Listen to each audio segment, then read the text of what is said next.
whose certificates have been prepared but are not around to collect, the Commission will arrange for them to collect the certificates from the supervising national commissioners.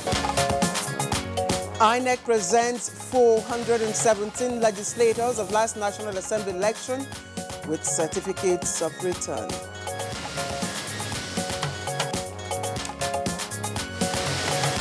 Federal government expresses commitment towards eradicating HIV scourge drastically by 2030. We cannot celebrate yet, as almost 1 million Nigerians living with HIV are currently not on treatment.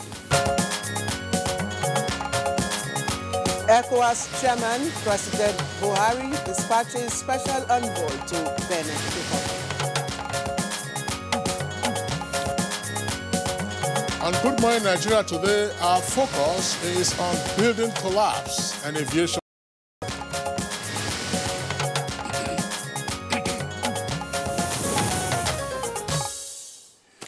Right now, we all know basic economics says shelter is ranked second on the list of basic human needs. But the type of structure that's talking about the design and construction, of course, as we all know, have evolved with civilization.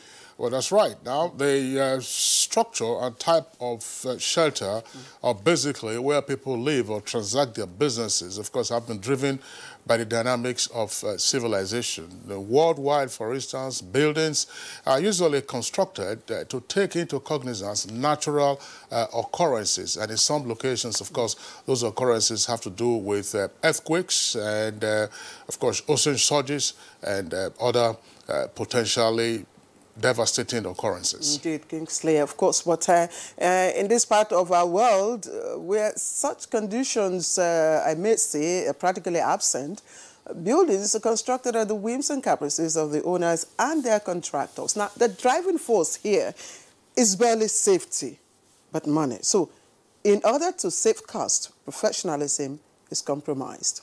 So, building collapse in Nigeria has often been attributed to human factors, such as Clive has already indicated, quackery, and more particularly the use of substandard materials. Of course, what you get is not only building collapse, but also the loss of precious lives. Now, let's fast forward to Wednesday's event in Lagos, where a story building, a 4-story building, of course, a housing, nursery and primary school, residential apartment, and as we gathered, a shop collapsed, killing some pupils, injuring many others. Of course, a lot of people have described that as a wake-up call. Well, I also recall the incident that occurred last year in the Jabi area of Abuja, where a building collapsed, leaving 18 persons trapped and 2, unfortunately, dead. A report, of course, from the Federal Ministry of Power Works and Housing estimates that a total number of 54 buildings collapsed across the country in the past 4 years with varying degrees of casualties.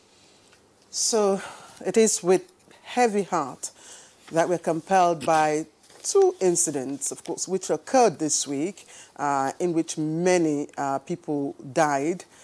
First, of course, the building collapse in Lagos, and then the crash of the Ethiopian 737 MAX 8 airline, which, of course, crashed on Monday. To revisit building collapse and aviation safety on Good Morning Nigeria today, I am Claire Adelabu Abdul-Razak. Thank you for joining us. All right, Claire, thank you very much. The Ethiopian airliner crashed actually on Sunday morning. Sunday morning, thanks. Now, but there are pertinent questions to raise. What are the causes and usually the challenges of building collapse? And more particularly, how can there be more effective crowd control measures in times of emergency, such as building collapse, so that the appropriate response agency can have free passage as well as unhindered access from the crowd to carry out their activities. My name is Kingsley Osadolo. I join my colleague Claire. And also welcoming you to today's edition of the program, broadcast live on the network service of the Nigerian Television Authority. You know, Kingsley, when I hear this wake-up call, I keep wondering, are those people responsible, you know, for regulating constructions and all that? Are they sleeping perpetually? how many times do we have all these wake-up calls? Well, again, that's a very significant point you have raised. For the property that collapsed on Lagos Island, we understand that about 1,000 of such buildings that failed the integrity test have been earmarked for demolition. But of course... since last year. Yeah, but there's been resistance. And you know, there's also a political issue with forced removals. We saw that, for instance, in 1990, when the then Morocco was flattened by the military administration of Raja Rasaki, of course, with General Ibrahim Babangida as president. The backlash, of course, was significant. So if you mark those buildings for demolition, what are the alternative measures that the residents, or more particularly the property owners, would have, you know, before they have the opportunity of reconstructing their buildings? All right, Kingsley, I'm sure the guests we'll have this morning will give us more insight into what can be done. But we'll also have coming up on today's program our usual complimentary segments that, of course, we'll have time to review the newspaper, see what news, of course, are trending on their front pages. We'll be talking business, and if we do have time, we'll look at sports and foreign and some entertainment news. But right now, Comfort Amodo is in our news studio. She's ready to bring us, of course, some of the news. You heard the headlines earlier on. Comfort, good morning. A very good morning, Claire and Kingsley, and good morning, Nigeria. Now, 101 senators-elect have been presented with certificates of return by the Independent National Electoral Commission, INEC. This follows the conclusion of elections in those senatorial districts.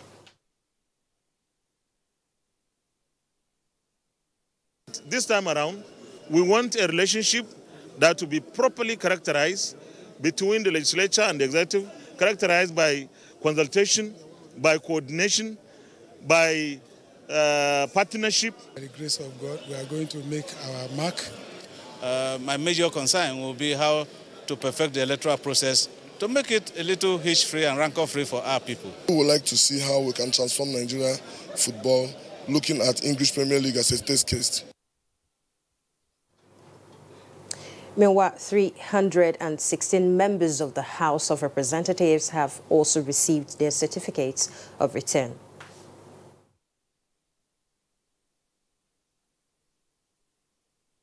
We are representing the people. What our people want, that we should be our command. And by God's grace, we believe that what transpired in 2015 on the 8th Assembly will not happen this time around. To sponsor a bill that will tend to address the issues of internal democracy in our political system. Support the government in any drive for good governance, make good laws. I'm sure the members will work very well together and will produce leaders in the Assembly that will do well for Nigeria. And in other news, President Muhammadu Buhari says the governing All Progressives Congress is determined to introduce a more robust program of action in the next level towards responding to genuine public aspirations and sustaining its presence in all parts of the country. The president stated this while receiving in audience a high-powered delegation from the Bargu Kingdom, led by the Emir of Bargu, Mohammed Haliru Dantoro.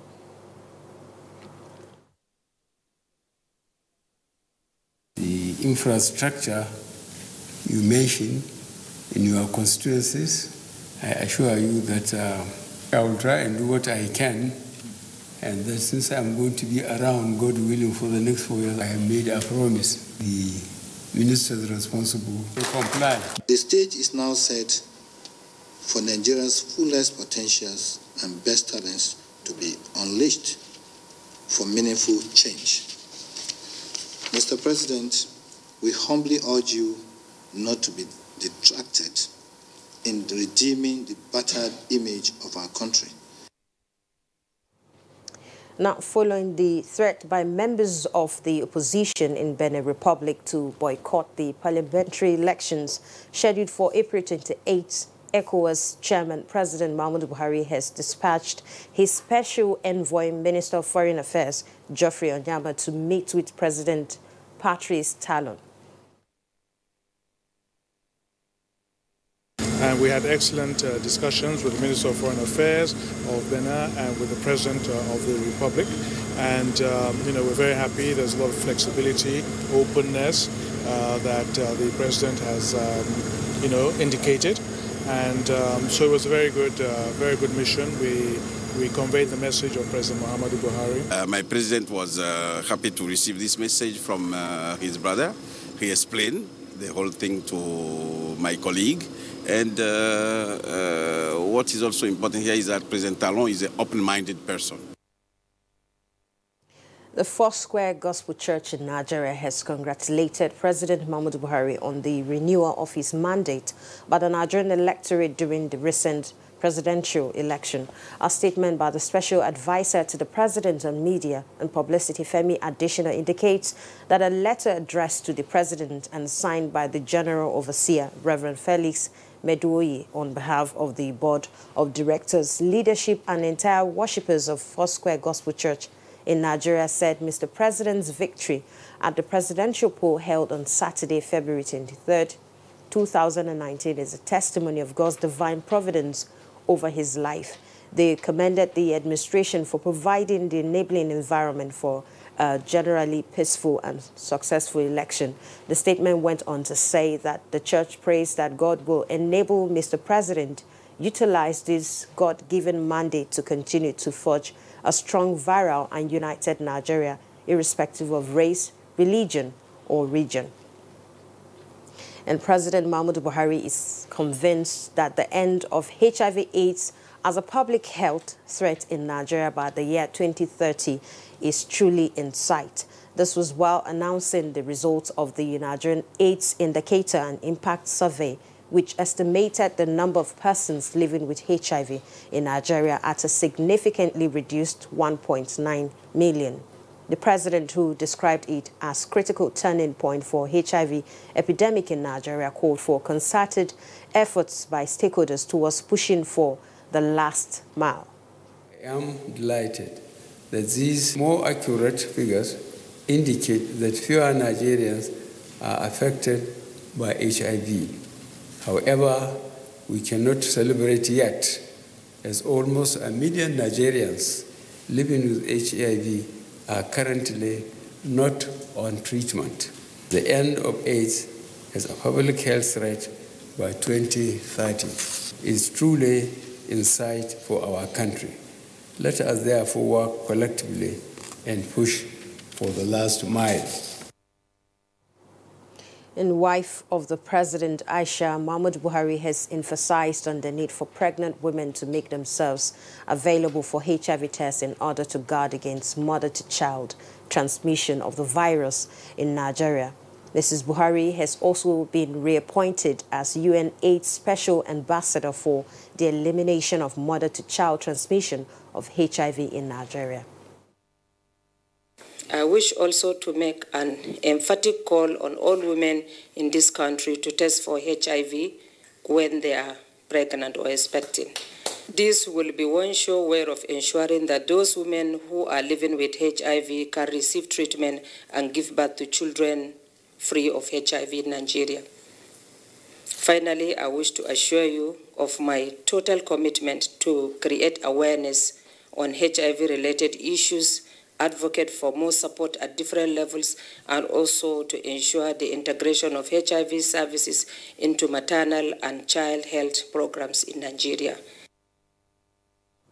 And that's the news for now. Good morning, Nigeria. We'll be back in a moment with Kingsley and Claire after the break. What's up? His friends didn't come. Hey, let's practice. But you're going out. Don't worry about me. Nothing satisfies a mother more than seeing a child grow up. But I know as he sweats, he'll face the risk of germs which can cause skin irritation. That's why you need the new best ever Dettol Cool. Its new advanced formulation with extra menthol protects from up to 100 illness-causing germs and gives your family icy cool freshness. Growing up needs Dettol protection. Nigerians. Suicide bombers are not spirits. They are not ghosts. They are human beings like you and me. They live amongst us. They are your neighbors. They are your friends today but terrorists tomorrow. So you must know your neighbor now. Security begins with you and me. Know your neighbor. Be vigilant. Be security conscious. Report suspicious persons, objects, and movements to the police and other security agencies. The security of our nation is a duty for you and me. If you see something, say something. Nigeria, unite against terrorism. This message is brought to you by the Federal Ministry of Information and Culture. When I was a little girl, I loved spending time with Mum and Grandma cleaning the house. I was so excited to sing in the choir. And your shirts are always so white. I knew what Mum's secret was. Today, I'm a modern woman that still trusts the secrets passed down to me. It's Jik, of course. The original trusted bleach, which can be used all around your house for amazing results. Shh, it's our little secret. It's no secret. It's Jik's best ever extra whitening power. Just Jik it. All right, welcome back. Now it's time for us to take some business stories. Let's go over, therefore, to our correspondent on the business desk. Good to have you join us on Business News. Today is World Consumer Rights Day, and as Nigeria commemorates this significant day with the rest of the world, consumers in Nigeria want service providers to render what is commensurate with what they pay for. They frown at the exploitative nature of Nigeria's business environment that has compelled many customers to be at the mercy of these providers. For instance, this morning I woke up, I did not sleep with light, you understand, and only to find out in the morning that there was a disconnect on my pole. And I reported to Abuja Electricity Distribution. And I was expected to pay for the cost of ladder, and then for the cost of the service. I mean, fixing the wires that have disconnected. I've had scenarios where a lot of people complain all the time, and most of the times the kind of feedback they get from the service providers are not welcoming. If you want to revamp the creative industry, for instance, how would the artists find something to do if all the hotels will patronize foreign artworks, maybe artworks from China? With this year's theme, Trusted Smart Products, some consumers want law on warranty reviewed. The warranty for products should be extended from a year at least to 2 years, because some of these products, after a year, they get spoiled. Apart from smartphones, even electronics we normally use at home, they have that problem. You buy a washing machine, like after a year, the warranty has expired, it will get spoiled. They, however, implore agencies of government concerned with the implementation of consumer protection law signed by President Muhammadu Buhari on February 6, 2019 to ensure consumers' rights are protected. The implementing agencies, by this act, they should use it as a springboard in order to push for the rights of the consumers. It has given them now the legal, more legal backings. In experts' opinion, World Consumer Rights Day is a chance to deliver real impact for consumers and remind the world about the importance of observing and enforcing consumer rights. Still on business news, the National Bureau of Statistics has released the average cooking gas price watch for the month of February. It puts the national average cooking gas price at 2,067 naira for a refill of 5 kg cylinder, compared to 2,039 naira in January and 2,155 naira in February. It also put the national average diesel price at 225.61 naira per litre in February 2019, compared to 225.9 naira in January, while average kerosene price is put at 305 naira per litre in February, compared to 206 in January. Now, moving on to other commodities. As equities market raises previous day gain, with Nigerian Stock Exchange All-Share Index depreciating by minus 0.48% to close at 31,210.79 basis points, as against 0.15% appreciation recorded previously. Next is a graphic representation of the closing figures.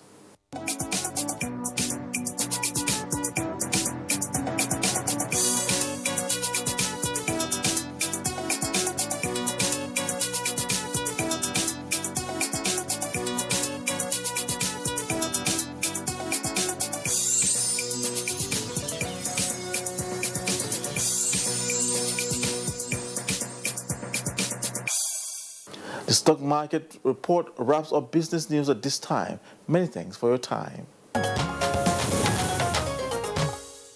All right, Kulu Mohammed there on Business News. Thank you, Kulu. Let's now, time to, of course, take a look at the newspaper review. That's next.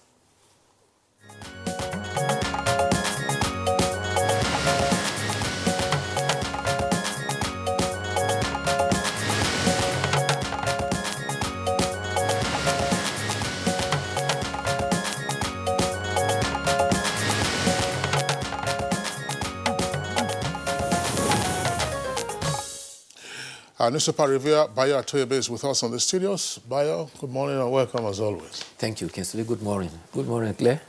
Good morning, Nigeria. Okay. All right, let's begin. New Telegraph. I have the New Telegraph and the Sun. The lead story of one, of course, is coming from the Lagos building collapse, and then the other has to do with the presentation of certificates of return to the legislators elected at the federal level. New Telegraph has it as follows. Lagos building collapse. Woman commits suicide after losing 2 children. And you have 5 riders to that. Parents bury their children. Health workers extorting us. Survival. I spent 3 hours under rubble praying. My sister's 18-month-old son died in crash. It's painful seeing my son in critical condition, cries mother. And you see the photographs there of the survivors of the building collapse in Lagos on their hospital beds, apparently in Lagos. Said survivors at general hospitals, one on Marina and then the other at Bagada. So that's coming out of the building collapse in Lagos. Now, above the nameplate of the New Telegraph, Kalu, Amosun, 98 senators-elect get certificates of return. Also, Dogara, Gbajabia Miller, and 338 members elect. And then back again to the foot of the front page of the New Telegraph. Says, rerun polls. Oshibajo meets Adamawa and Bauchi governors. With 2 riders, PDP, we are confident of victory. ANEC keeps mum on rivers. And wireless headphones may increase radiation and cancer risks. It is on page 10. All right, I have the leadership and the late story, but let me take it off from the building collapse Kinsley just read. Now, on the front page, that's on the right column, you find it there, 1,000 buildings under threat of collapse on Lagos Island. Now that's very, very not funny at all. Okay, let me take you back to the lead story. Tribunal grants PMB permission to inspect election materials. You can find the details of that on page 4. And it comes with the rider INEC 6 overhaul of Electoral Act, and that's NAS on timely passage. Just a little bit below the nameplate. NAS, no certificate of return for Okorocha and 42 others. Check out the details of that on page 8. And federal government begins preparations for President Buhari's inauguration on page 11. And HIV and AIDS prevalence drops in Nigeria. And the last one, just a liner below the picture story, federal government sues Nigerian breweries over copyright violation. Bayo, over to you. Sadly, the collapse building in Lagos, the clearing of the rubble has come to an end.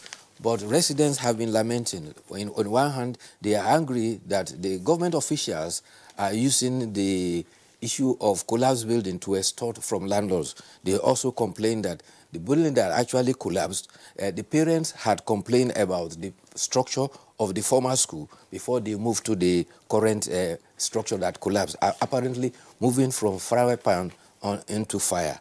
Sadly, a boy, 3-year-old boy, his name was Said Olabi, he cried, trying not to go to school. He said he didn't want to go to that school anymore. His last month father official forced him and took him to school. Later on, his father was called, and when the boy was rescued, he survived. He had injuries to his head, the eyes, and he's receiving treatment in hospital. There are about 1,000 buildings, like Claire indicated, that have been earmarked for demolition on the Lagos Island. And so something has to be done very quickly before another disaster happens, because the tendency is that most of the landlords and the tenants are complaining that they don't have money to go and get another accommodation. They better leave before they put their lives into harm's way and that was a critical point Kingsley raised, earlier on, but I hope we do find a way around that. The other one also at Onitsha yesterday, a truck driver lost control. He was conveying kerosene and he rammed into 19 persons. Unfortunately, 7 of them, 6 males and 1 female, died. 12 others survived, but they are seriously injured and receiving treatment in hospital. Governor Willie Obiano has set up a panel to investigate the accident. His concern is that it's the second time there have been accident about that same location. In June of 2018, a tanker conveying petrol also lost control and entered an Aba Road motor park and killing about 69 persons. The Anambra State government is to take care of the bills of those who were injured in hospital. And the issue of rerun elections that is expected on March 23rd, a high court in Yola has ruled that the rerun election for Adamawa be put on hold. This is sequel to a suit that was filed at the Yola High Court by a movement for the restoration of defense of democracy. The party is alleging that its logo was omitted on the gubernatorial election and is therefore demanding of the court that a logo be replaced and the whole election, governorship election, be run afresh. Also at the tribunal, the presidential candidate of the All Progressive Congress and the APC have gone to the Presidential Election Tribunal to seek permission to inspect all materials used by INEC for the presidential election of February 23rd. The court granted the permission, and the appellant are saying that the plaintiff are saying that they need to get those material to prepare their defense against a possible suit against their victory. All right, let me quickly take the editorials. Just before you take the editorial, there's some curiosity about the order coming from the Adamawa State High Court with regard to directing INEC, not to conduct the supplementary elections scheduled for the 23rd of March. I'm just curious. There are a number of issues arising from jurisdiction and therefore the competence of the court to issue such an order. But if the court or the plaintiff didn't get an order restraining INEC from going ahead with the principal act itself, which is the conduct of the election, is it a supplementary election that you are not going to ask INEC not to complete? So if your rights or your interests have been affected, what is the quantum of your rights now in the supplementary election that can in any way affect the totality of the election? Or are you directing INEC not to reckon with the entire results following from the first leg of the conduct of the election on the 9th of March? They had disposed of 2 affidavits, and I think the gross of the account is that in the main election, their logo was omitted, and they ought to have been part of the election. Therefore, they won the elections afresh. Okay. That's what I'm saying. That's the point, Bayo. At what point did you raise that? All right, that's a legal matter. You get what I'm saying? Kingsley is a lawyer. I'm not. Bayo is a journalist. Let's quickly take a look at the editorial. He speaks on legal issues, yes. All right, Kingsley. The editorial is taken from Daily Trust, and it's captured, "Declare War on 4 Army Worms." Now, 4 Army Worms, Fall Army is, of course, the name given to a pest that attacks mainly maize crops. Now, its biological name is Spodopetra frugipeda.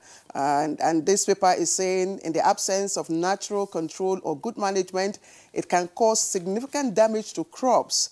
It prefers maize, as I said earlier on, but can feed on 80 other crops, including rice, millet, sugarcane, vegetables, cotton, and the consequences can only be imagined. Yes, it is a pest that was discovered in the Central Africa and West Africa. And the Nigerian Association of Maize Farmers is raising the alarm that if something is not done very quickly, it is going to endanger maize production in Nigeria. Presently, Africa produces about 6.5% of world maize, and Nigeria produces the highest as far as Africa is concerned.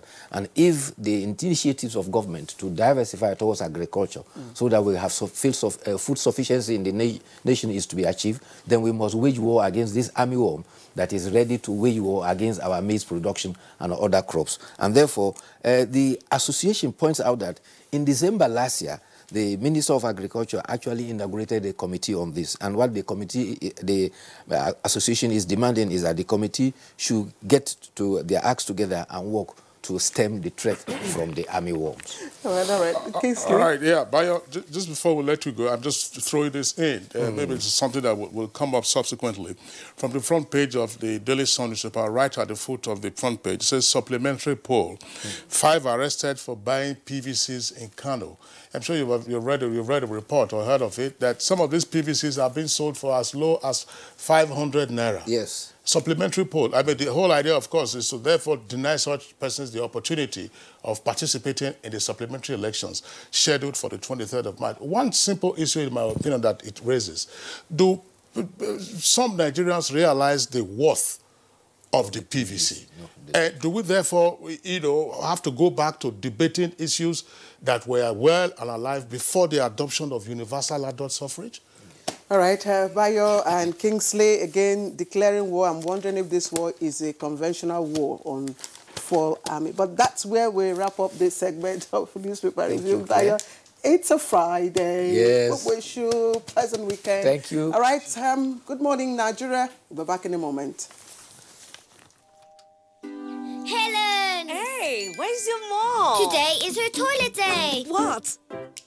Helen! Toilet day? Tomorrow you're hosting a party and it's a matter of my reputation. Even if you spend your entire day cleaning with all this, it still won't be party ready. Impossible! Challenge? New Ticker Harpic 10X. Even if you use this solution 10 times, it won't give you the same cleaning like Harpic because its new Ticker formulation sticks to the bowl better, giving you a sparkling clean toilet. Wow! New Harpic 10X gives me the freedom from toilet day.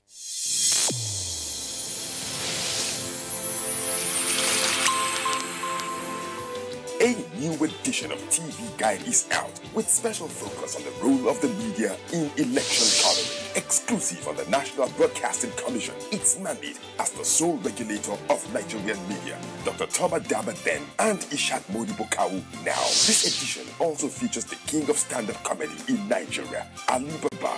NTA standards to be ready for election transmission after decades of abandonment. Find out from the DG transactional elections in our political space. An evil wind that blows no good. DG, National Orientation Agency, calls it TV Guide, your indispensable companion, x-rays the impact of social media on electioneering process as electorates present their expectations from incoming government. Meet some TV professionals behind the screen and other inspiring stories in sports, entertainment, and lots more. Grab a copy at the vendor near you or NTA stations nationwide. TV Guide, your indispensable companion. When I was a little girl, I loved spending time with Mum and Grandma cleaning the house. I was so excited to sing in the choir. And your shirts are always so white. I knew what Mum's secret was. Today, I'm a modern woman that still trusts the secrets passed down to me. It's Jik, of course. The original trusted bleach, which can be used all around your house for amazing results. Shh, it's our little secret. It's no secret. It's Jik's best ever extra whitening power. Just Jik it. All right, welcome back. If you've just joined us, this is Good Morning Nigeria. We're broadcasting live on the network service of Africa's largest TV network. There's no doubt about that. That's the NTA. Let's start our discussion now on building collapse. And for that, we'll take you to the streets to seek the opinion of Nigerians on what they think are the causes of building collapse in the country.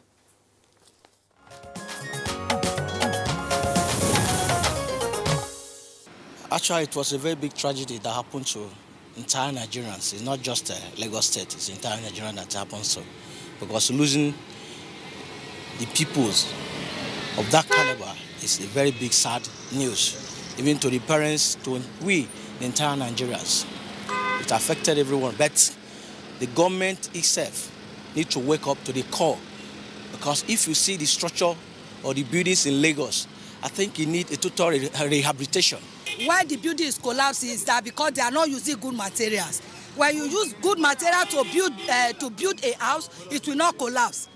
Last time in AYA, there's a building like that. That was what happened to that building. The engineer died. All the laborers, they died. Let them be using good material.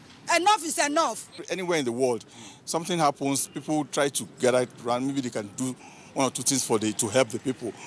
But maybe we just enlighten our people that anytime something like that happens, they should try and control themselves. If you see like 30, 20 people that can rescue you, stay behind. Don't form too much crowd on the place so that it will be easy for the people to take action. Law enforcement officers should cordon off such a place and then make sure that even those that are sympathizers, you understand, do not cross the parameter of where it's being cordoned so that professionals can do their duty effectively. It's a pathetic situation, actually. But way forward, I think we have some engineers that actually did their building, that built the place. I think there are some strict measures that the authority is supposed to take concerning that. Like such engineers their certificates should be revoked, and also the government should ensure the government should ensure that they put strict measures on whatsoever building they are approving.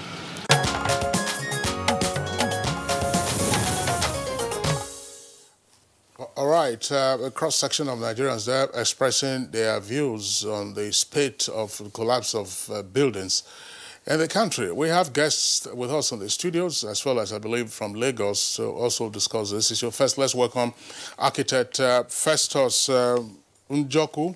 Njoku is the president, Nigerian Institute of Architects. Pleasure to have you with us on Good Morning, Nigerians. Okay. Also here with us in the studios is town planner Mukhtar Galadima. Of course, is the former chairman of the Abuja chapter. That's the FCT chapter of the Nigerian Institute of Town Planners. But substantively, he is director in the Department of Development Control, also in the FCT. Mukhtar Galadima, pleasure to have you with us on Good Morning. Good morning, Nigerians. Okay. From our Lagos Network Center, we have engineer Fumi Banjoko, who is a construction expert. Engineer Banjoko, pleasure to have you with us on Good Morning Nigeria. In Nigeria. Yes, Kingsley, just to also say that we are expecting the president of the Council for the Regulation of Engineering in Nigeria, that's Kuren, Engineer Kashim Ali. Any moment from now, he'll be joining us live here in the studio. But let me welcome all of you to today's program. And I don't know where to start now, because this is it's a very serious situation. But let's begin with the incident that happened in Lagos. That structure is said to be a 4-story building, and it's not a new building. It's not a new structure. It's been in use for quite a while. So obviously, people have been, residing there. People have been, using the building and all that. Suddenly, it came crashing down. So, what beyond the normal reasons that we give, what could have gone wrong? And I'd like to start from the Lagos Network Center, where Engineer Fumi Banjoko, who is a construction expert, is. What do you think could have gone wrong?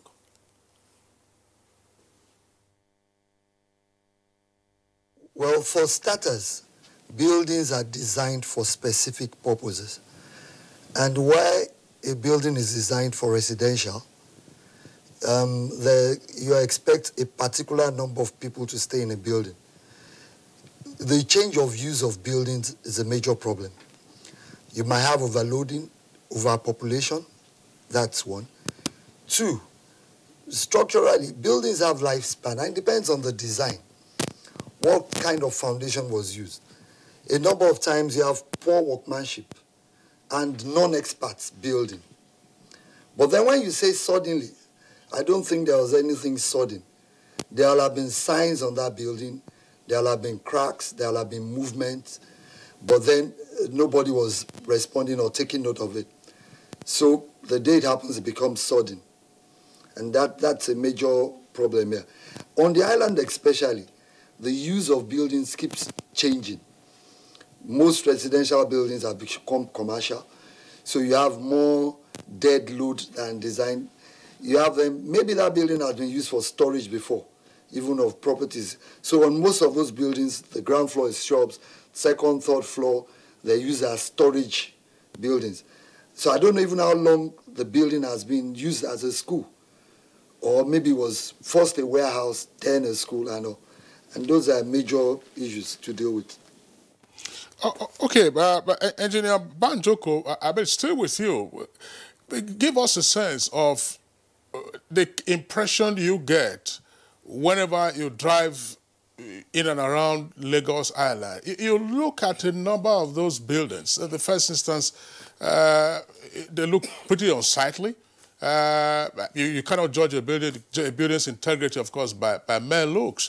But you have seen, I believe, over the years, the sudden rise of story buildings on the island, and questions obviously will arise as to how and why those buildings keep springing up. And I'm sure every 1 or 2 rainy seasons, we have usually again building collapse with all kinds of fatalities. What do you just think when you drive in and around parts of central Lagos?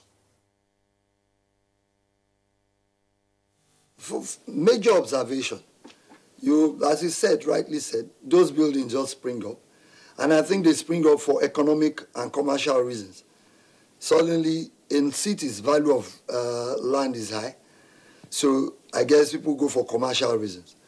To the way they are constructed, obviously you're right when you say, well, a building is not, you cannot determine the strength of a building by its external look. However, to a large extent, when the external look is so bad, it gives you a good impression about what could have gone into the construction.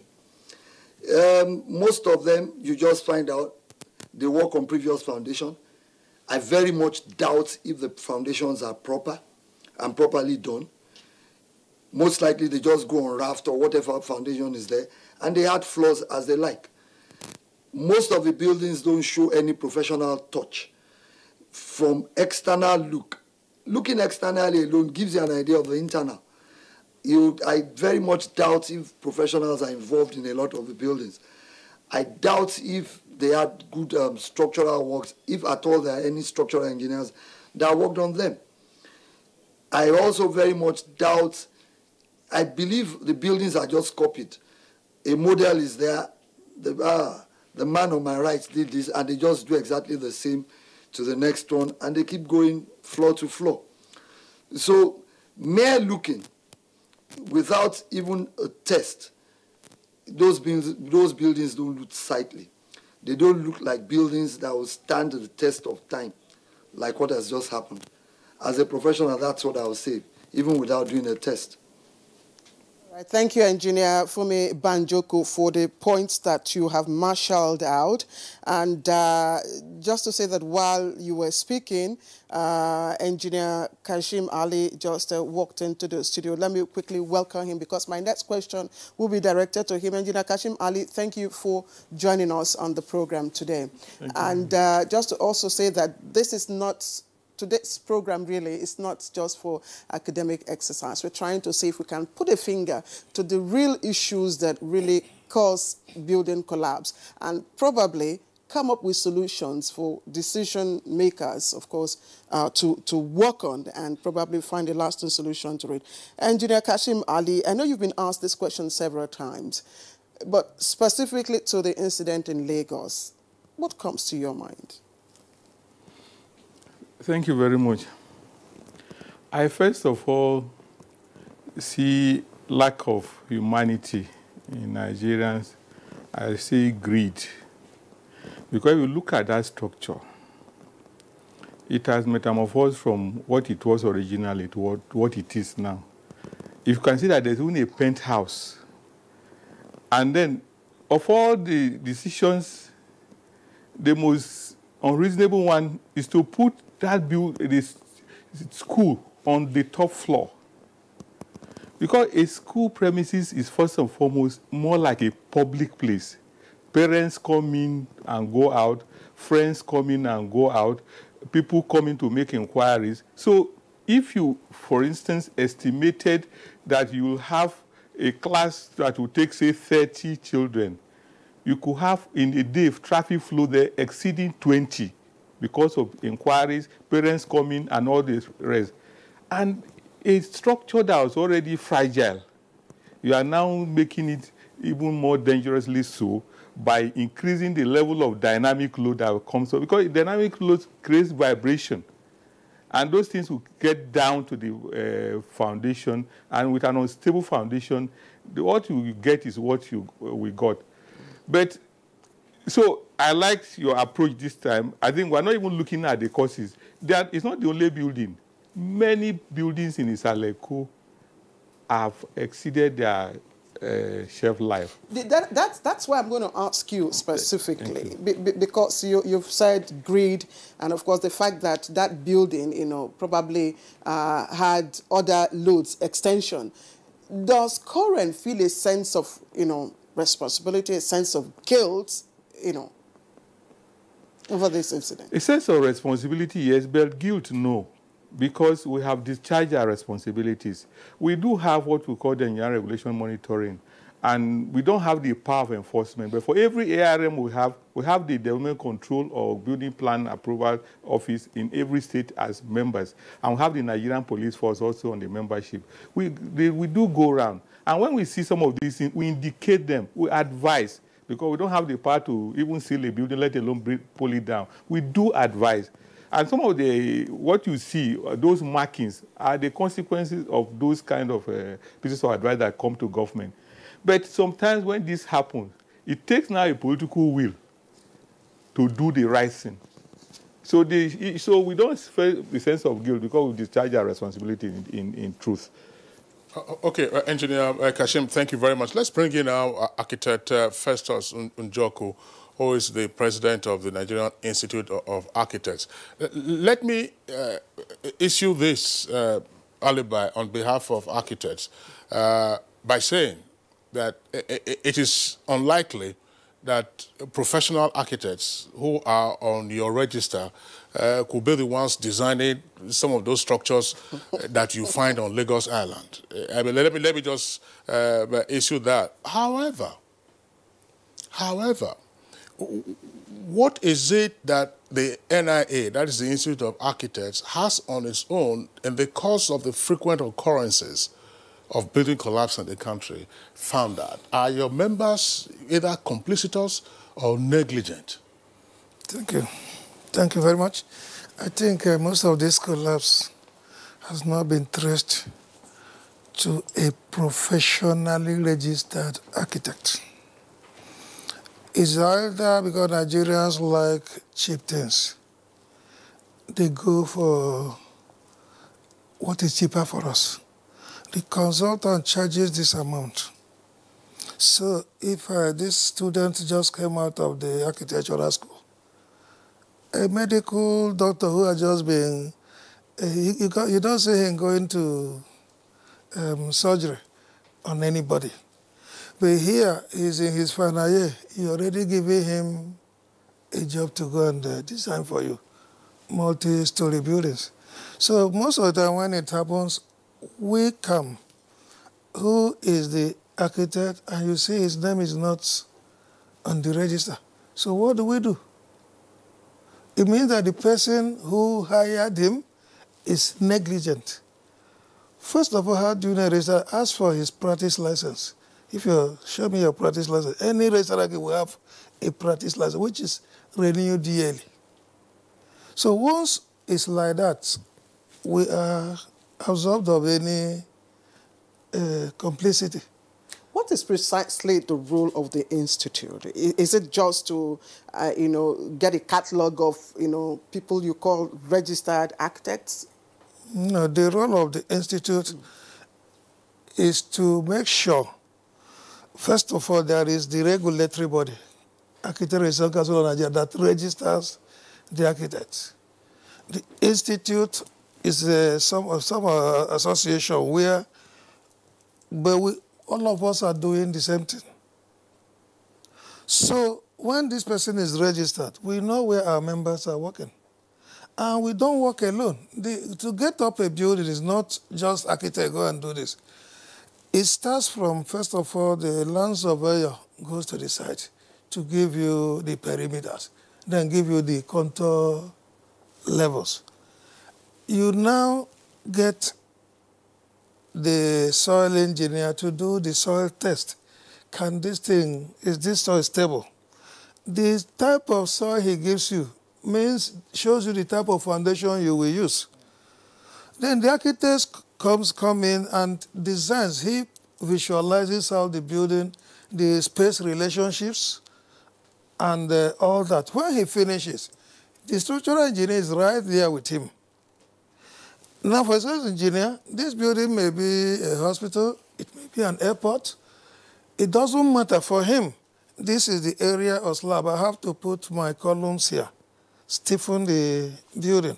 Let me use this example. As an architect, I can make a building, I make a model on paper. It's the same building looking in a miniature form. Suppose I take a heavy weight, maybe a block, or somehow I fall on that building. Of course, it will come down, it will crash. But this is the engineer, and we are using real materials now. He puts up the columns where it is. It's not something he will just guess. Okay. It's by a scientific process. Sorry, Kingsley. When you see structures like the one that just collapsed, when you, I mean your members, do you have a responsibility of saying, okay, maybe doing something, taking action? Okay, look at it this way. The building Gola is a dilapidated building, very old, in Lagos. We don't go saying, look at this building. Well, we are not happy seeing the state of dilapidation it has gone. I'm surprised that somebody even takes his child to that building, that environment to go to school. Well, let's assume that people living near there. I've once gone to a reception of a wedding. The hall was on first floor. When I was looking at the size of the columns, I took fright. I won't lie to you. I took fright and said, this thing can come down, because they were so slender to carry about 3 or 4 floors. And I was just on the first floor to see the size of the columns. Did you get out of the place? Exactly. I got immediately. I got as fast as I can. Yes, but you see, Kingsley, that's precisely what I'm asking. That's right. Okay, well, Claire, well, let's bring in the town planner. That's Mukhtar Galadima, from the perspective of development control. Now, development control has a range of duties, but what we find is land misuse. Land misuse, whether here in the FCT or in most urban centers. Why has this persisted? Thank you. First and foremost, as a regulator, I feel deeply touched, and my heart goes to the families of the bereaved and the victims of the unfortunate incident. Coming to the issue of land use misuse, there are different perspectives as regards to the issue of land use misuse. Sometimes, as a result of the city dynamics, you have some of these changes. And the best way to handle these changes is to undertake a deep study of how such changes can be accommodated.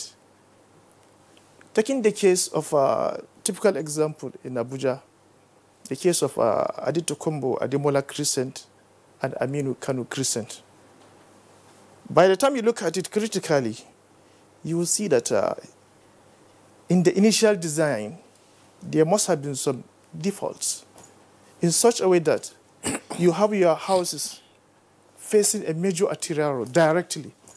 And then some of them, On the other side, you have commercial activities. So this kind of a symbiotic relationship takes place, and then you have some of these changes. But there are other changes that cannot be accommodated. When you go into the inner streets, where it's supposed to be exclusively residential, and then some of these changes are taking place. We, as a regulatory agency in the FCT, in fact, we have commenced the process of either you revert or we revoke, because we have the provision in the certificate of occupancy and even in the building plan approval we granted you, because you are expected to use that particular structure for the purpose it was designed, allocated, planned, and approved. So before the end of second quarter, these things, definitely, I assure you, they'll be reversed. Okay, let me... No, Claire, yes. At what point does development control come in? Let's say, I mean, you have your design from the architect, you have your structural designs, you have your approvals, yes. M&E and architectural designs and so on and so forth. Then construction begins. At what point does development control get in? Is it when you have roofed and finished, when you are using 10 mm instead of 16 mm for your reinforcement? When does development control come in? And why is it that development control fails to come in at the material time while the building is still going on? Development control comes in at the initial design stage, because your architect, before you commence the design process, normally seek and obtain information as regards to what type of development is it expected on that particular site, particularly in the planned city like Abuja, because each plot has a land use prescription. So your architect or your consultant is expected to come to Department of Development Control and make inquiries on what is to be developed at that particular plot. If he satisfies all the normal processes and approval granted, development control comes in at the setting out stage to ensure that what was approved is what is being implemented. So at every stage of that development, development control plays a role, including the usage stage. But one fundamental problem that cut across all the stages of building construction and usage, societal attitude. Okay, thank you. Kingsley, are you done? I mean, what is societal attitude? If I should go further, the societal attitude, as I said, cut across all stages. The pre-design, the pre-construction stage, during the construction stage, and post-construction stage. And at each of these stages, maybe during your design, the architect mentioned, you don't patronize quacks, but because we want to cut costs. My seniors say, greed. So many other parameters like that played a role and leads us to these unfortunate incidents. Even we in the system, we have some of those that compromise because they are part of the general society. But however, as administrators also, we handle them accordingly as provided by the public service rules and regulations. Okay, Kingsley, you know, I was going to ask again just that how is it that when a structure or the owner of a structure decides to extend, you know, his structure beyond the original concept and design, development control, you know, experts, you know, I mean, it eludes you. Because that's exactly what has happened in the case of this structure in Lagos. It has, probably the foundation was meant for maybe a story building, and it's extended to a 4-story building. Esma, I think very important to mention. You see, as I said, this societal attitude is very, very critical in our Nigerian aspects of everything we call Nigeria. As I said, I cannot absorb that we don't have bad eggs. But if you have a good head, we always ensure, we go around, because sometimes you don't say, officers go and do this. Go there yourself and see it. Recently, we have to seal a lot of sites because some of these attitudes. You know, I'm wondering, do you have enough personnel to go around? That is one thing. We don't have enough personnel, but we are making new ways. Okay. We are going into collaboration with professional bodies, just like my senior said. Because no matter, in fact, the term adequate is something that you have to look at it from another perspective. So this adequate word that we cannot get it all, so we have to go into collaboration with professional bodies, with consultants outside, in such a way that, okay, now, we are going to employ you to help us monitor a particular district. Anytime you see anything that you know is wrong, report back. We as an enforcement agency will enforce. Okay. There's a question that I want to reserve. I want to first take that question to Engineer Banjoko in Lagos, back here in Abuja for Engineer Kashim Male, who is president of COREN. And it has to do, of course, with your experience in the construction industry, especially when there is alteration of usage. Does it appear to be the case that the authorities are more interested in revenue to say, okay, this is the amount you are going to pay, or when there has been a deviation from the originally approved plan? When they come around with their bucket and red paint, they want to come and mark X on it. They just say, okay, come and see us in the office. After that one, they will issue you some bill. You pay the bill, and thereafter you can proceed. Is this harming the integrity of the structures? Is it that the development control officers, as I said, are more interested in the IGR than ultimately in the integrity of the structures and safety of the users of that particular property? I will say yes. However, do they really get IGRs? Because before you can change the use of a property, they definitely have to go back to the designs. So even if you collect money, the designs will not still work. If building has been designed as a one-story building, for instance, and is on the 4th floor, there is no way, and it's been built before, no matter the amount of money they collect, if they're able to collect any money, I don't see how that building will come with an approval. But more often than not, you see the red signs, but nothing is done to those buildings. And I would stretch a little bit further. The town planner now, forgot the name, was talking about societal control attitude. If a building has been standing as a 2-story building, for instance, and is going to 4 stories, the neighbors should shout. The people around should be the one that should report, even before professional bodies are coming in. But then, somebody has a design for 1 story. After 2 years, it goes to 3, 4. The neighbors are not talking. You have red mark or yellow marked on the building before.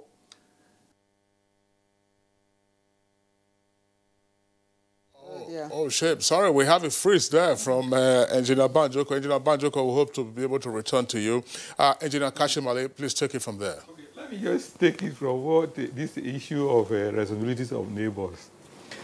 Many years ago, we were doing one short course with the German instructor on issue of how to collect revenue for sewage.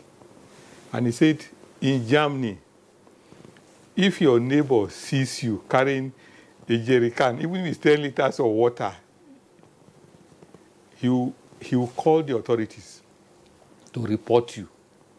Because you are going to change the authority of 8 liters of sewage.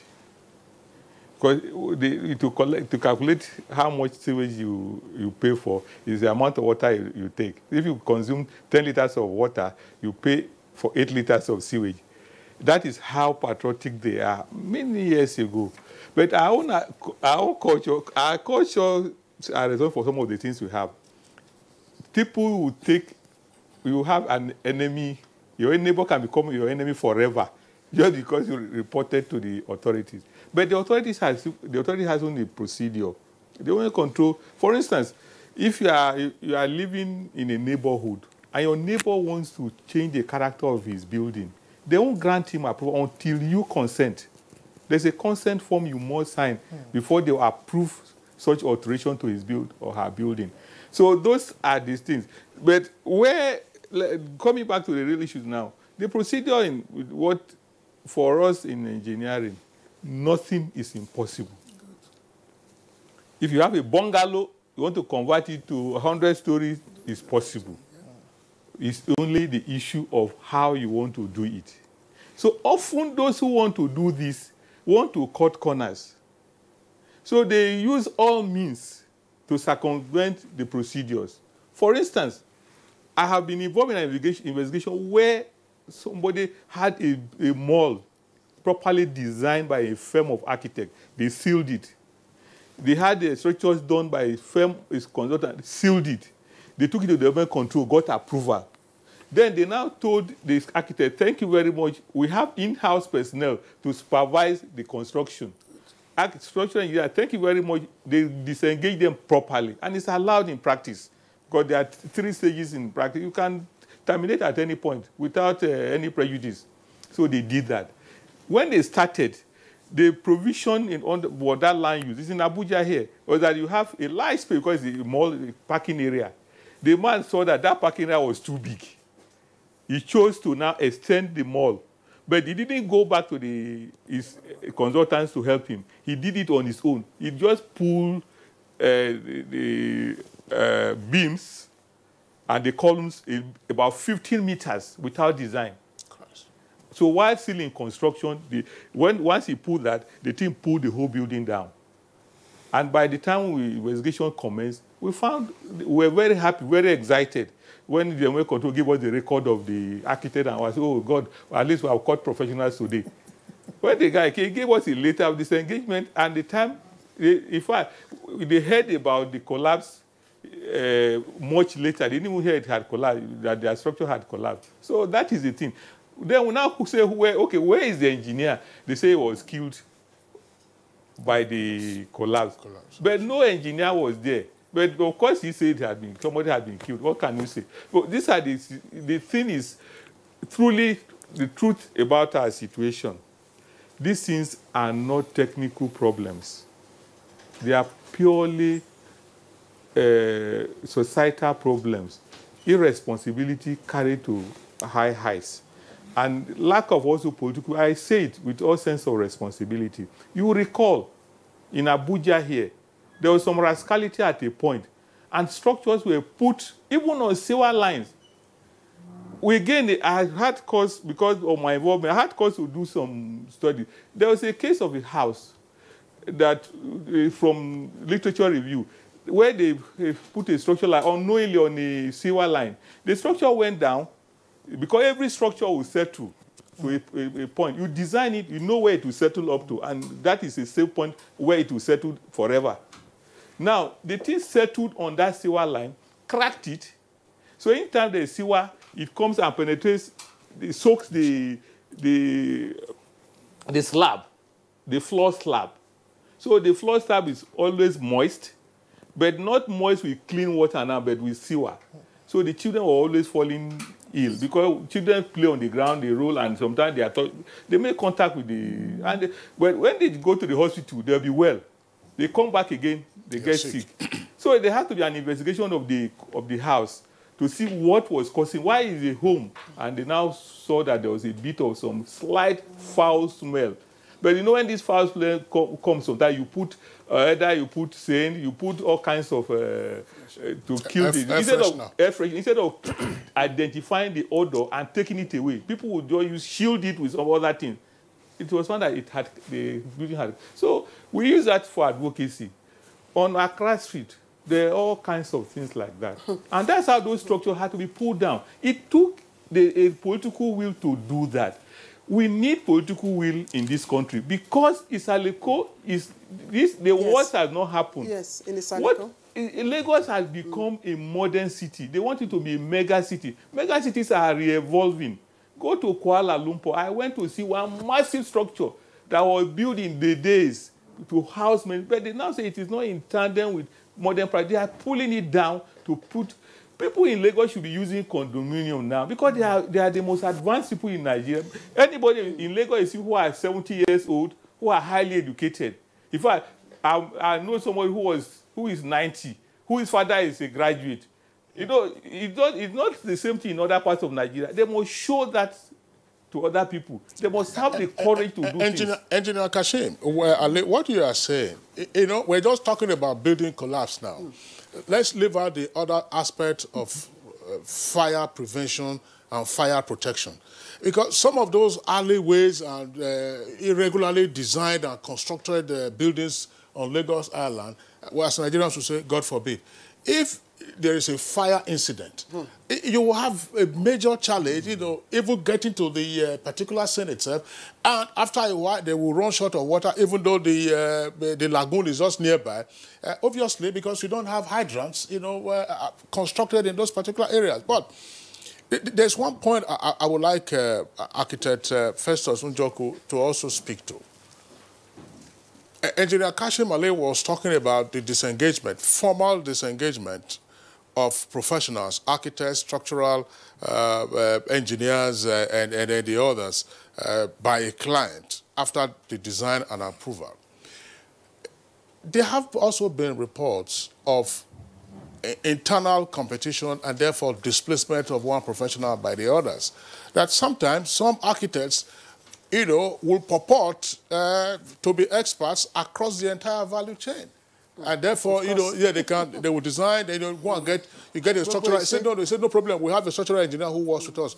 He will help you design. M&E will also help you design. Then you get approval, they say, I will supervise the construction of the project. Don't worry, so that everything is kept within. Why do we have this? Well, what happens is this.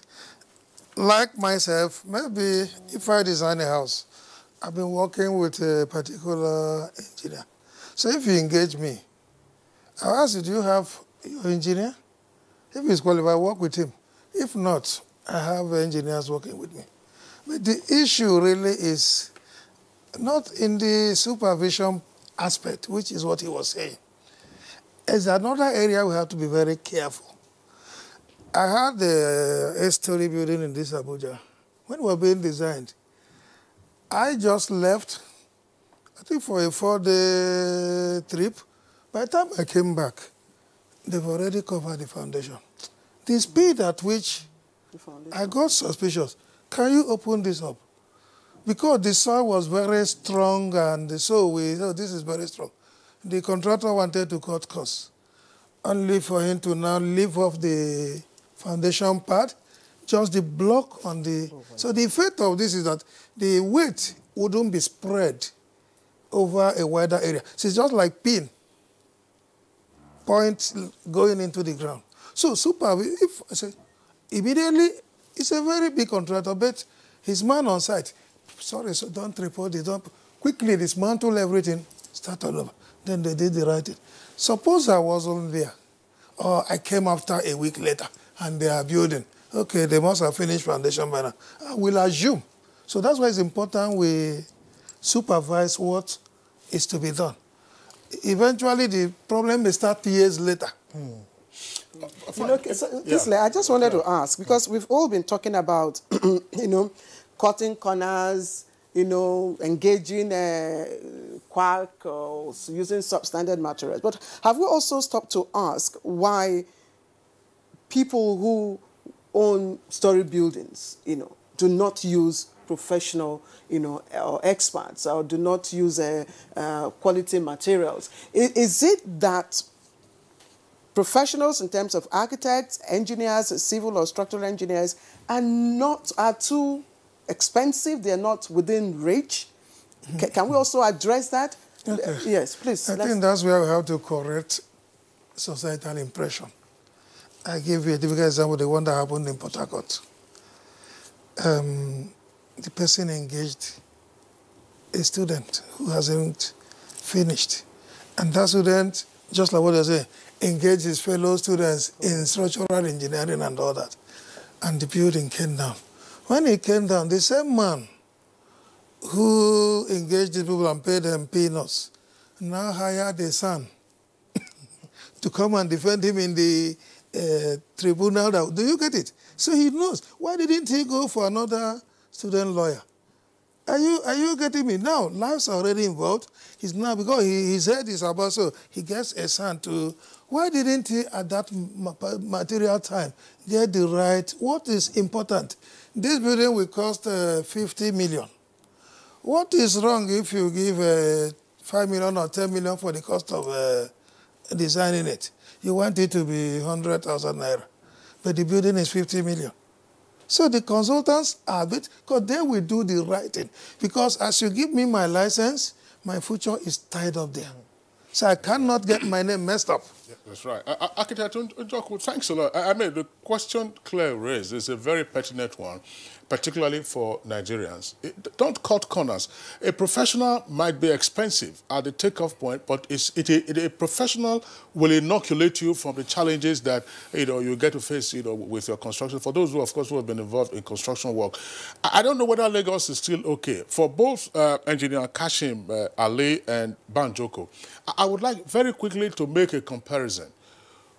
We're talking about land use. Maybe the soil types are probably different, but if you go to Onitsha, for instance, you still see the same stack of story buildings, but apparently less incidents of building collapse versus Lagos, for instance, where, as we know, this one has gone down, unfortunately. One or two every other rainy season, you will find structures coming down. How do you explain the difference? Soil type. No, well, it's actually... Onitsha too was an interesting case. The engineers had a running battle. In fact, there was physical attack on the engineers in Onitsha because people said they have been building for 50 years. Yes, is what you say, look at you. Where were you born? So the thing resulted in going to physical. In fact, they went to court. The case was decided in favor of the engineers. They said, one group said they had Contractors Association of Nigeria, that they are authorized to build any type of thing. And they would say, no, you can't do that unless you have a registered engineer. Anyway, the case was decided in favor of engineers, and now there's a lot of compliance. Even the governor was happy with that and said we should help. So engineers now are helping to help the main control in Anambra State generally with approval of doing. That's why those things are not coming down. There was an integrity test on most of them. And some of them were found to be, because sometimes soil, luck can be on your side sometimes.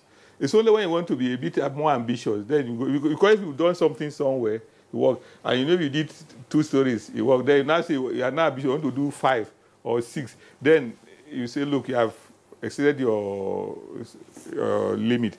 So that is it. Because, you see, the soil character varies. God, in His infinite mercy, created all kinds. The way human beings are different, even twins are different. That's why look, the soil in this your plot can be totally different from the soil in the next plot. At edges, yes. That is how things are. Look, for instance, Accra is by the coast, like Lagos. But the soil in Accra is far, far more stable than that of Lagos. To put a structure in Accra, you don't need to do piling, no matter how we don't pile in Accra. And but here, you must pile because of the circumstances of Lagos. So, but in all the cases, what we advise is that use professionals. That's why people went to school. The problem is of whether it is costly or not. Look, the truth is we are just being dishonest. For a structural failure, it's group punishment. It's collective punishment.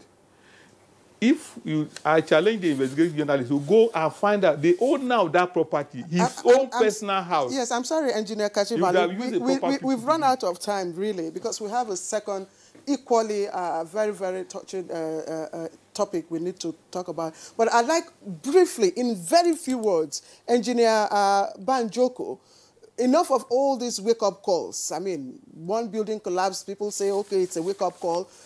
What should we be doing right now? Please, in very few words. Well, we should be doing more monitoring from who handles the job. Does he have a design?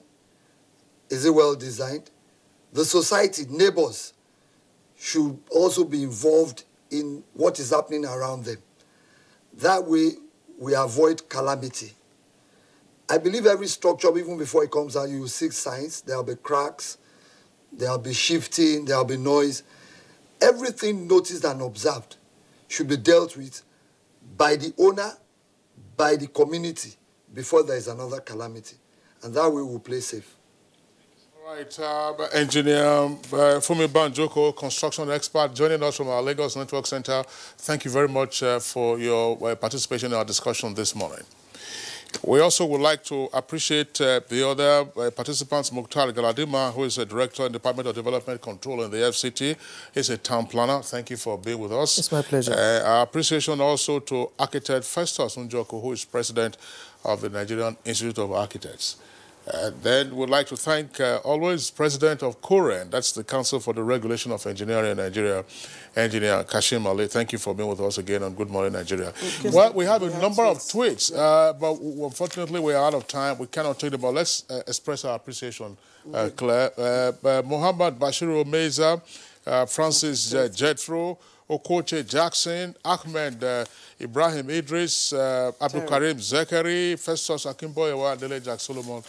We appreciate your thoughts. Some of the issues you raised have also been touched on by our guests. All right, we'll take a short break now. When we return, we'll be dealing with aviation safety. Oh boy, climb this thing now. Not be only to connect lights. Come you and yourself now. Now wow. Oh boy, calm down now. Oga Kasali electrician who will look for this. Oh, Oga Kasali, come help us fix this wire now.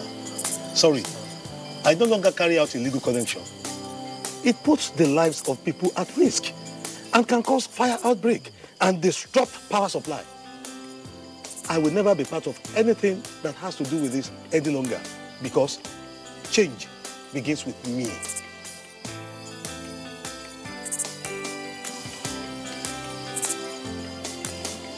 Oh boy, letting him talk makes sense. Oh boy, we could carry this ladder from over. This message is brought to you by the National Orientation Agency in conjunction with the Federal Ministry of Information and Culture. You are watching NTA, Nigerian Television Authority. For more information and news updates, visit our website at www.nta.ng, or you can follow us on Twitter at NTA News Now, or you can like us on Facebook at NTA Network News. Stay connected on our YouTube channel at www.youtube.com/NTA News Online. Watch our live stream at www.nta.ng/live. NTA, you can't beat the rich.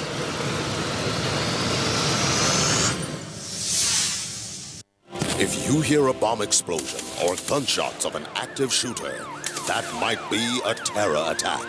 At such times, always remember 3 action words: run, hide, report.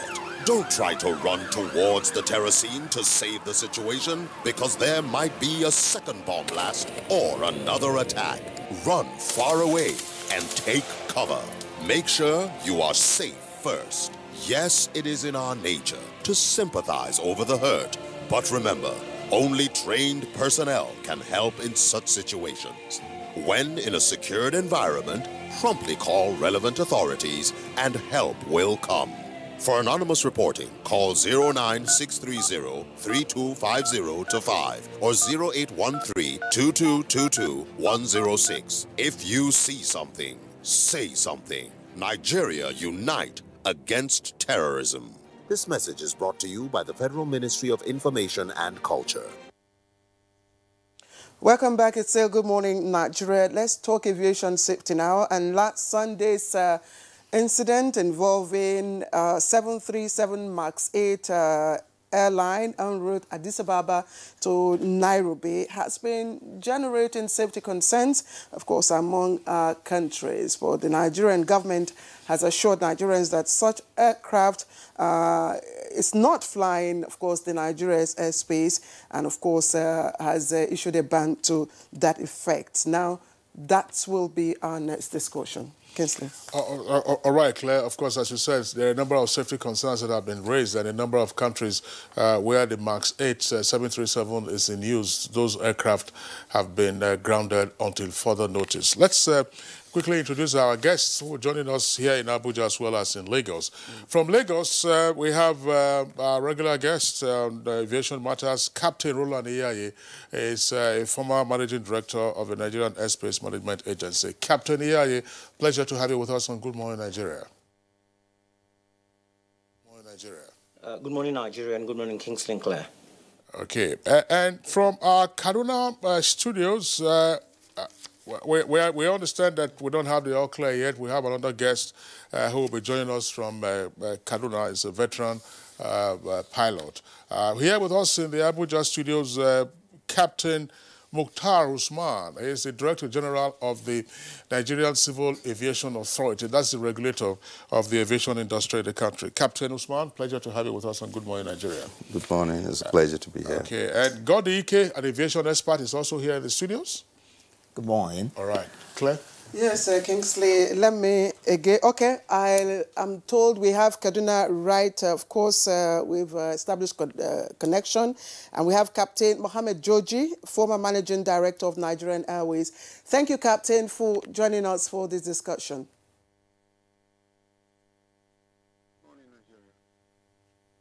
All right, gentlemen, what we know now is that the black box involving, of course, of the 737 MAX 8 airline has been sent to Paris for, investigation. What exactly can we tell, when such, fatal, incident happens? What could go wrong in an aircraft? Let me start with Captain Usman. Thank you very much. Well, several things could go wrong. However, aviation is one of the most regulated industry in the world. And whatever is designed is tested properly. But of course, if something can go wrong, whether the equipment, the human being, we have factors that will cause accidents. However, you don't jump to conclusion when there's an accident. It has to be thoroughly investigated, collection of the facts, analyzed, and then findings are made. And of course, flowing from those findings, recommendations are made to prevent such from happening again. All right, let's just go around the other guest. Captain Roland Iyaye, in Nigeria at some point, there was concern about the age of aircraft being used in the country, such that there was a ban on aircraft older than 20 years or so. Now, implicit in that was the received wisdom that a newer aircraft would apparently be much safer. But here we are, in the space of 5 months in Indonesia and then in Ethiopia, brand new aircraft, relatively brand new aircraft, Boeing 737, which is the workhorse of the Boeing range of aircraft, MAX 8, got involved in this catastrophic incidents. Just surmising, without necessarily having a report from the AIB, that's the Investigation Bureau, what's probably at play here? Thank you very much, Kingsley. Like the DG said, it will be merely speculating at this point to talk about what could have gone wrong. But I think what we know, given what has happened, is that I've had the time to review NASA's aviation safety reporting system, which is a voluntary, non-punitive, and a system that's been designed for pilots to report, or aviation professionals to report incidents they may have seen that are not normal, such that they can learn, or something can be pruned from that for experiences to be learned over time. Now, in reviewing the particular results of a search that I conducted, I found out that there'd been about 11 reports regarding this particular type. Now, it needs to be said that the Boeing 737 aircraft basically has been the workhorse of the industry over the last 50 years. the 737 MAX 8 and 9 are the third iteration, the variant that's been come out of the classics, the NGs, and now we have the Maxes. Now, what is very different in this particular design, which needs to be understood, is that the 737 MAX series is the same as the 737 we always had, save for the fact that we have newer engines. Now, you need to understand that for manufacturers, they look at the economics of the business so that airlines can become more profitable. I mean, margins in airline business are very thin. So invariably, to make sure that airlines can stay longer in business, they have to continue to tweak and ensure that they can instill some sort of a profitability in the system. Now, what has happened with the MAX is that they have installed much larger, more fuel-efficient engines. If you take the fact that we have a 40% of a cost component operating an airline to be fuel, I mean, that is a welcome development for airlines. Now, that is what they've done with the MAX. And in doing that, they've had to put in certain systems to provide for a situation where you would not have the aerodynamic stability of the aircraft destabilized. And that's what you call the MCAS. That's the maneuvering, augmentation, and maneuvering characteristics augmentation system, which has been installed on the aircraft. Now, these are the only differences in terms of issues, systems that have been installed on the aircraft. Now, what people have said reporting in the ASRS that I read, they've had issues. I mean, I've read about 2 issues where on departure, the pilot sort of engaged the autopilot, and there was a nose-down attitude. And he quickly disengaged the autopilot. And, of course, he continued with the operation safely.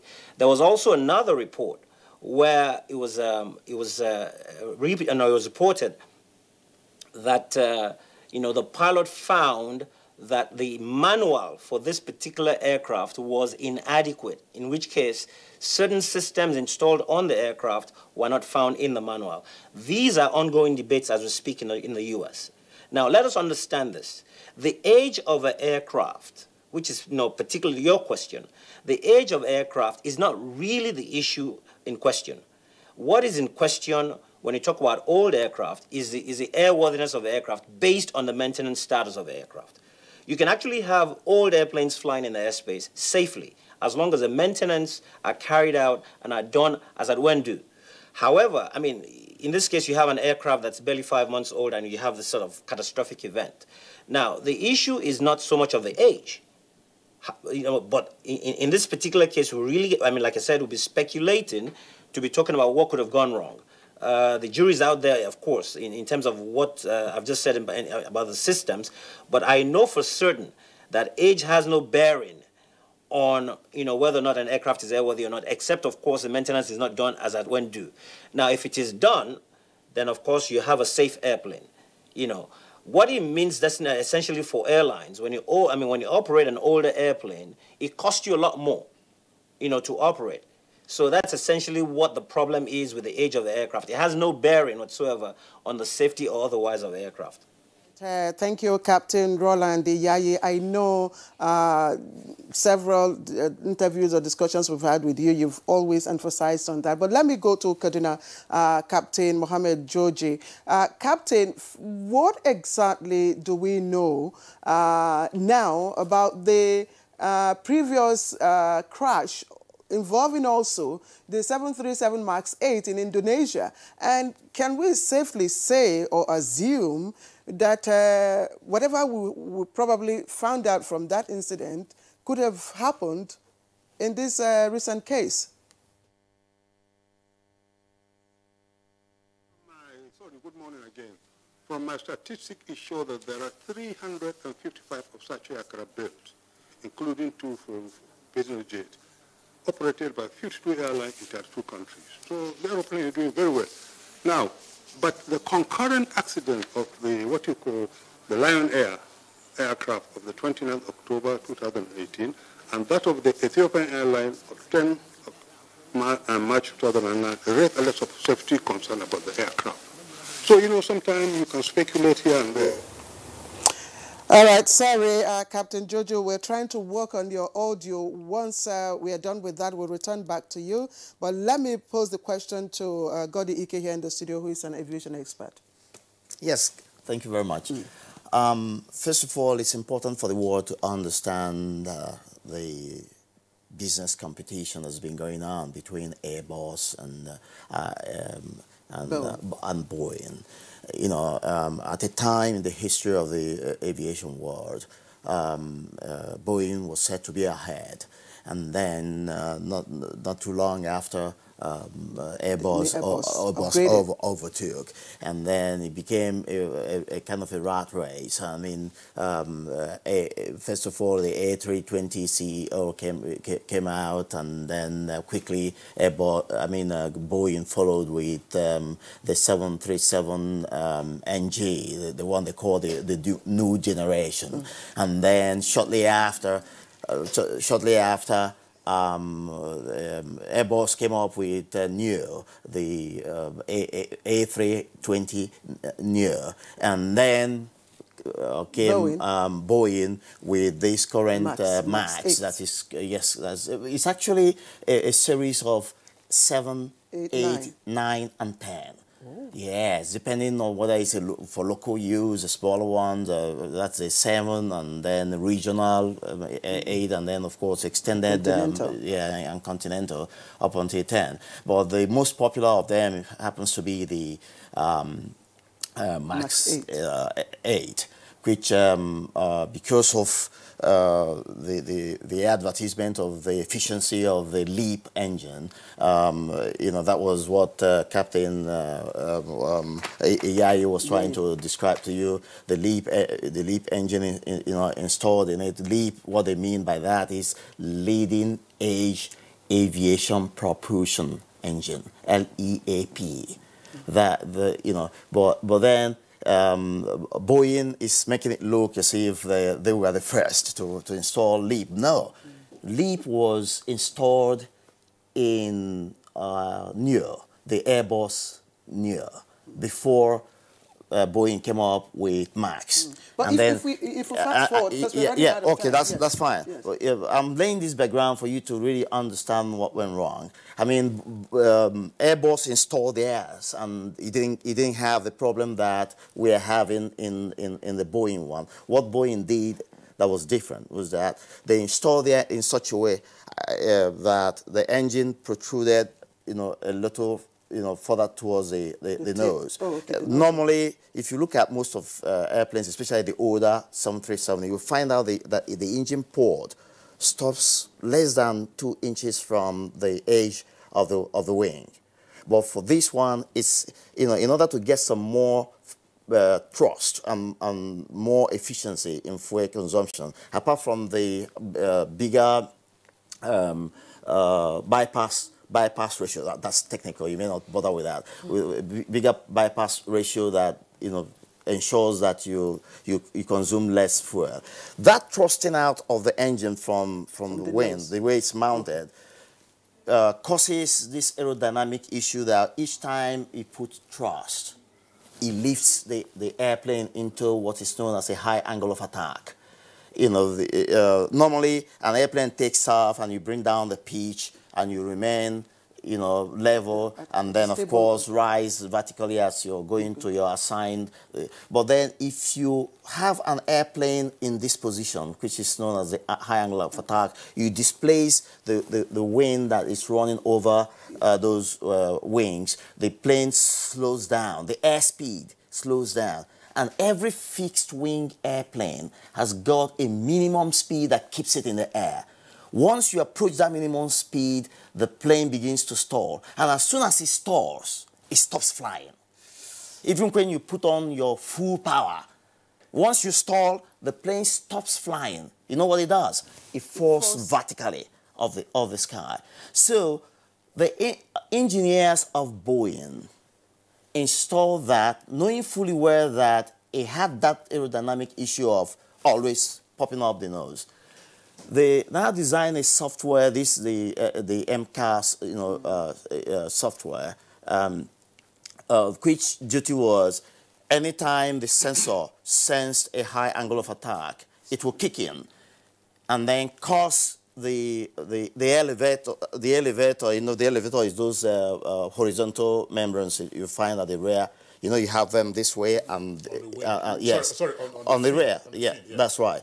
You know, you have your rudder and then those membranes. Well, it's called an elevator, but it doesn't really elevate an aircraft. All it does is change your pitch down, pitch up, by moving this way to give you a pitch up and moving down. So the down is known as positive movement, the up is known as negative movement. So the MCAS activates that elevator to go in order to tip up the tail and point down, the nose and give you. But my imagination is that sensor from what happened in Indonesia, the sensor installed in it knows when to kick in, but it's not intelligent enough to know when to kick out. Yeah, and yes, and so we must draw from what happened in Indonesia, and I quite understand when professionals, especially practitioners in flying, will say we don't want to really say anything yet until investigations are. Well, that's understandable, but you can at least draw from. Here was in Indonesia, a takeoff. And shortly after, the pilot was struggling with control of the airplane, sought permission to get back, and then making an attempt to do his 180 degrees that would take him backwards. He sank. Yes, and nose down. And again, one other thing that the world must understand in this whole game going on, because I call it a dirty business game going on. When Boeing decided to insert MCAS, they wrapped it up in secrecy because there was no chance of getting certification for that. And when they were asked, why did you not put it in your FCOM? FCOM is the Flight Crew Operations Manual, which pilots will always, yes, if you have any issue that you really do not understand, you quickly make reference to it. One will be flying and his assistant will just make reference, find out the procedure to deal with that, and they quickly, a whole lot of time pilots run into trouble in the air, passengers don't even know. And they deal with it nicely in the cockpit and continue their movement. So Boeing wrapped it up in extreme secrecy. They didn't tell anyone. Those they supplied the airplane, they didn't tell. They didn't insert it in the manual. And when that crash in Indonesia took place and they were asked, how come you didn't tell? Oh, I mean, we believe that we had a beautiful software that would deal with those challenges, and that we didn't want to inundate pilots with too much data, that they already had too much to do in the cockpit, and then adding more. But that is not the truth. The truth remains that they couldn't get certification for that, but they needed it to solve the problem of the high angle of attack that the mounting of their engines, used to do to the airplane.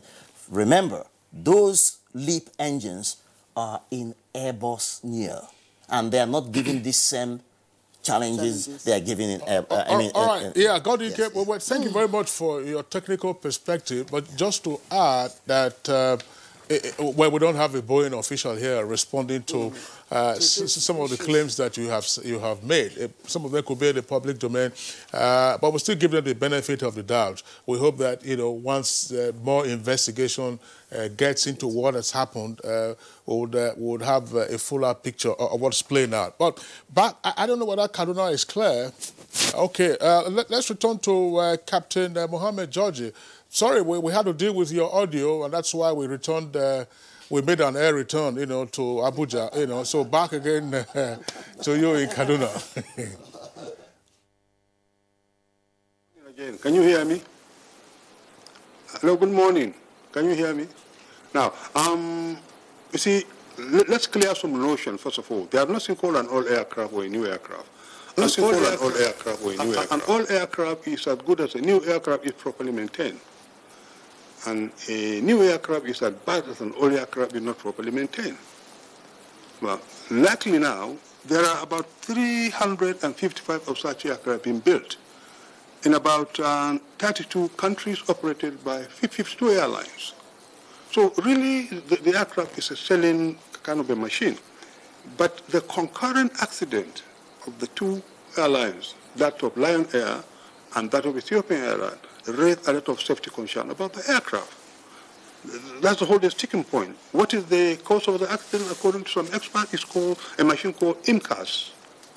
The computer is called Maneuvering Characteristic Augmentation System. The working principle of that computer is that if the aeroplane is flying too high to stall, what you call high angle of attack, it will command the aircraft to go down a bit, nose down a bit. But if there's a fault, that computer can push the aircraft right to the sea for crash. So a safety machine becomes an albatross for the operation. But that's a switch which a pilot can switch it off if he thinks that the computer is exceeding its operational limit. All right. Captain George, thank you very much. But let's return very quickly to the regulator of the industry. That's Captain Mukhtar Usman. Captain Usman, we're discussing two incidents, none of it, of course, in Nigeria. And these are two incidents involving, that's Indonesia and Ethiopian Airlines, involving the same type of aircraft. But obviously, there are lessons to learn from this in terms of mounting more vigilant regulation of our industry. From your perspective, what does this entail? Well, again, thank you very much. Taking into consideration the last two accidents that happened, the outcome of which we know the first one, the second one is still being investigated. But however, we took precautionary measures to ensure that, one, we don't register any of those series. Secondly, also, we don't allow the operation of such a series within Nigerian airspace. We did not have, and we still don't have, any operator in Nigeria that operates that kind of series aircraft, even though one has placed orders and is yet to receive, which is the order is far away from being around, which we believe by that time the investigation would have revealed, and whatever corrections that need to be made would have taken place. However, we had two other operators of that MAX that used to come to Nigeria. They're still operating to Nigeria, but not with that aircraft type. Their own aircraft type has been grounded, and we don't expect them to operate into Nigeria, as we all know that we don't allow that operation in Nigeria. Well, in terms of, the issue has been raised about the operating manual and therefore pilot training. Is pilot training part of your remit? I mean, just to say, look, as a pilot, be sufficiently upgraded to man a certain kind of aircraft, and if so, what is the level of supervision by the NCAA with regard to this? Well, as a regulatory agency, we issue licenses under the International Civil Aviation Organization, Annex 1, for pilots, engineers, air traffic controllers, dispatchers, and others. Certain trainings are required. We have minimum standard that must be maintained before a license is issued. And even after issuing the license, we don't go to sleep. We ensure that you do the recurrent trainings to ensure that you continue to be at that same level or even higher than the minimum level for safety.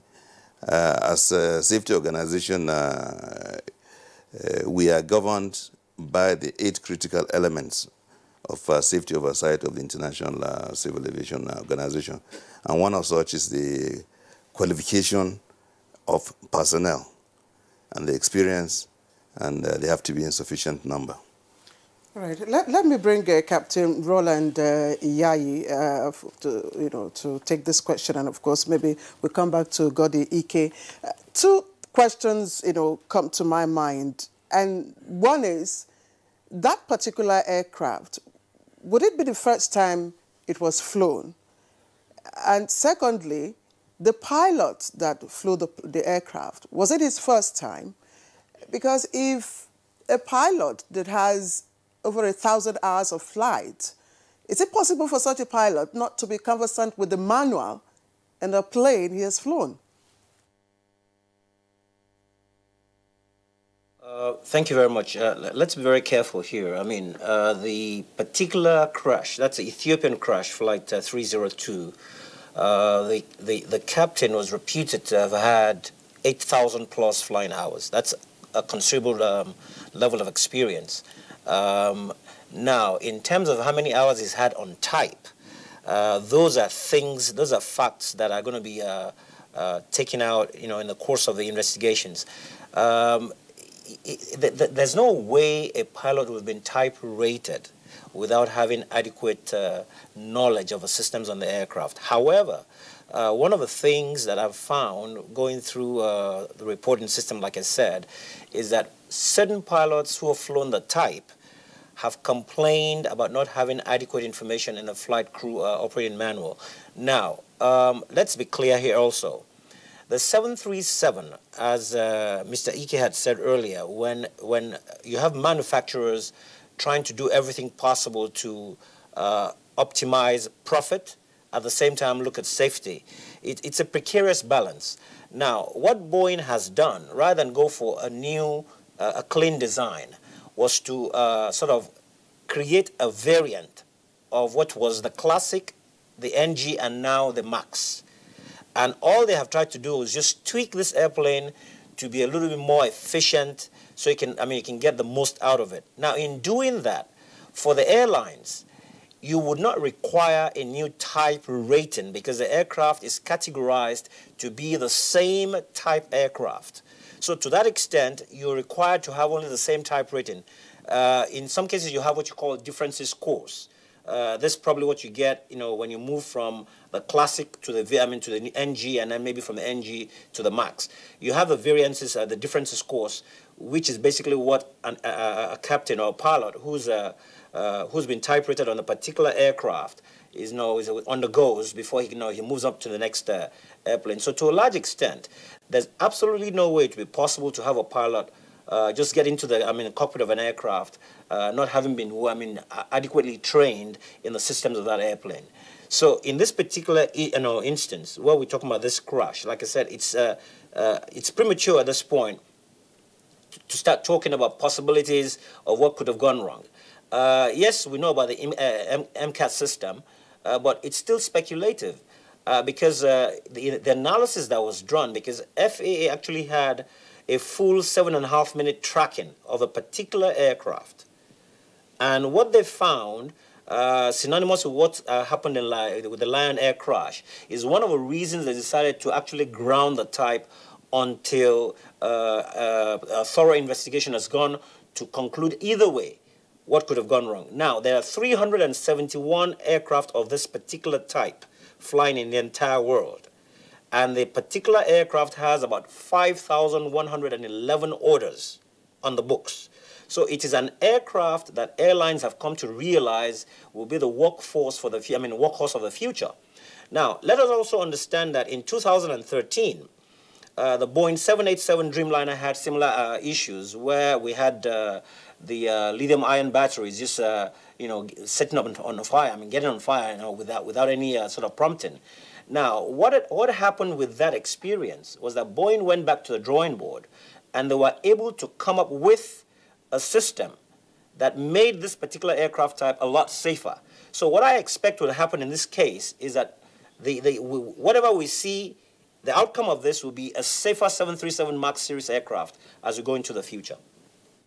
All right, Claire, you were also going to ask Gordon Ike that question, but I don't know whether Captain Georgie is still with us in Kaduna. Okay. Okay. I understand that, we've lost the signal to Captain Georgie. As we speak, there are presumably thousands, if you like, hundreds of aircraft flying all around the world. Yes, when an incident such as occurred last Sunday is reported, the flying public, would raise some concern.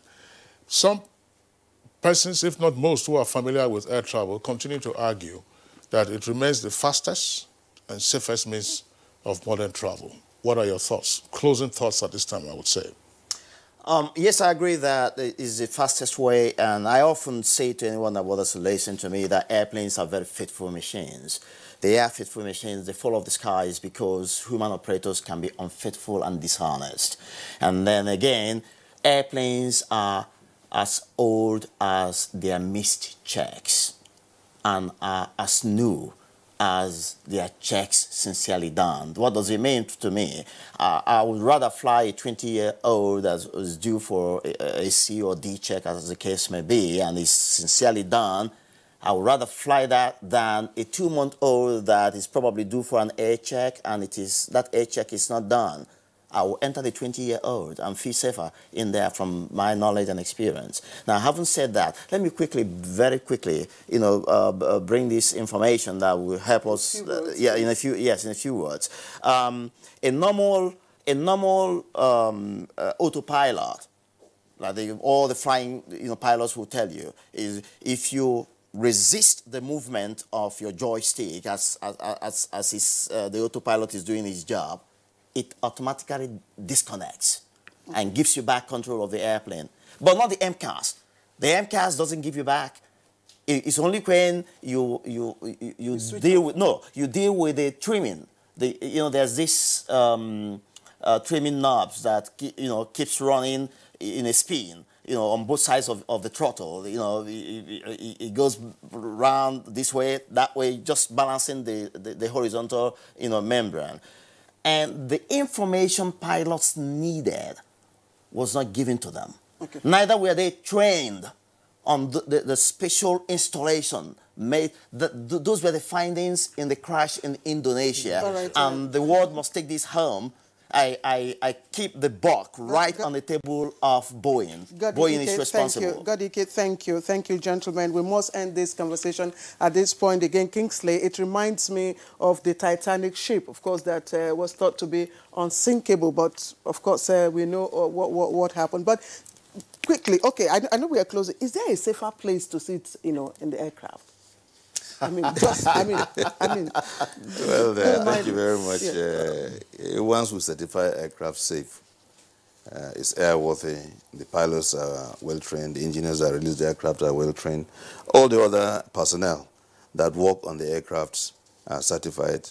There's no place that you can say it's unsafe. So if I sit at the tail end of the aircraft, I'll be safer when any crash happens. There are some parts of the aircraft that are more susceptible to turbulence. So if you sit at the rear, there are some parts. But what the expert has indicated, once you are airborne, whether first class, business, or economy, depends on the kind of accident if you have a frontal impact, first class is not safer. It's not safer. That's right. But the question I asked just before we wrap up, NCA again. So look, there are thousands of aircraft in the air at the moment as we speak, but none of them is falling off the skies. Correct. So it remains the safest and fastest means of travel. Certainly, yes. All right, Kingsley. All right, we need to appreciate our tweeters, Dele Jackson Solomon again, Festus, Ahmed, Hussein Baba, Mai Okochi, and Akeji Olagbojo. Thank you, all of you. And of course, excuse me, it's on this note we say bye-byes. We don't have much time. We'll see you on Monday by the grace of God. I am Claire Delabo Abdul Razak. Bye-bye. And I'm Kingsley Osadolo, of course, appreciating all our guests from Lagos, Captain Iyayi, Georgie from Kaduna, Mukhtar Usman, NCAA, and Godi Ike here in Abuja. Gentlemen, thank you. We're back on Monday, same time, 7 o'clock in the morning. Until then, enjoy your day and then your weekend.